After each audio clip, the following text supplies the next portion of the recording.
So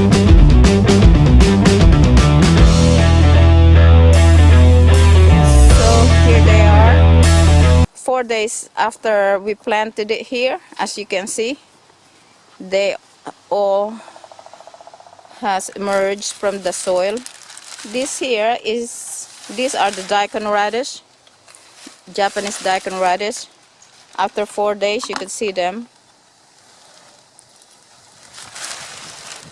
And over here, these are mustard greens. I have 2 rows of mustard greens. And over here, as you can see, these are the bok choys. 3 rows of bok choys. 2 and a third. Actually, this would have been the first one I planted. Now, at this point, you would say, wow, there you got so much in there. They're so crowded.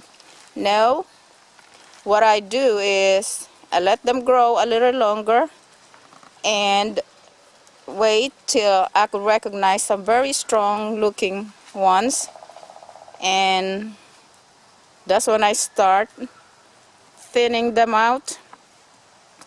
The seedlings which I thinned out can either be transplanted somewhere else, which I'll probably be doing a lot of, and the stronger ones will stay here, and this will be thinned out completely. I will eventually be able to pick out the best looking seedlings, and the rest will be transferred. Okay, so 4 days after, that's what you will get: bok choys, mustard greens, and Japanese radish all the way at the back. So this here you can barely see, but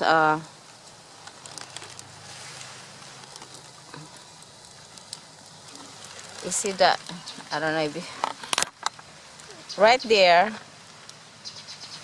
where my fingernail is at, right there, I can barely see it, but that's the, oh, here goes a good one. It's starting to come out, as you can see as well, right there. These are the beets. I got some baby bok choys over here as well, and on this lettuce always seems to, oh yeah, there are some that is starting to come up, but this is lettuce here.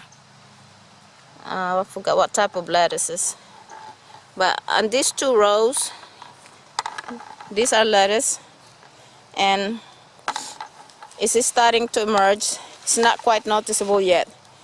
And over here, I believe these are baby bok choys, in which you could see baby bok choys.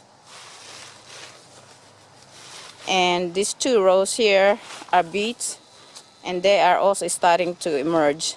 So that's 4 days after we planted it. And there's actually a volunteer basil in that corner there, which they're very sensitive to the cold, so let's see how long that basil will last there. Okay, so as you can see, we are expecting a good nighttime temperature, well above 50 degrees. So we are gonna take the cover off, plastic cover off, and keep the shade cloth right there to protect it from any kind of insects that could come here and devastate the little seedlings. So plastic goes up, shade cloths stay down to allow the sun to penetrate through, as well as if it rains, it'll get some kind of moisture in there.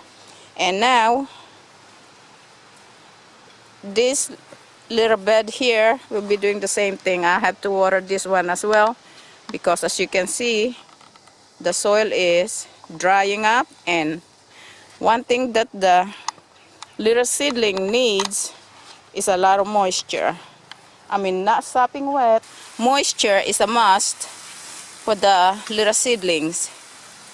Do not let them dry up. They're very, very sensitive at this stage, okay? So I come here after 3 to 4 days to check on the moisture level and whatever else is needed done. If the temperature drops, we'll have to put the plastic cover down to keep it warm for the night. And like today is nice and sunny. It's gonna be nice and warm. It will be above 50 degrees at night. So my husband is taking the plastic cover off, and we're just gonna leave the shade cloth to protect it. Okay, it will have sufficient protection even from a very strong wind. Okay, it's kind of windy today. So there it is. And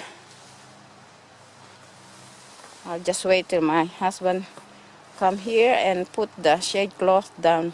I'm making sure I stand by to make sure that there's no bug that get caught in here and be left behind here inside the cover.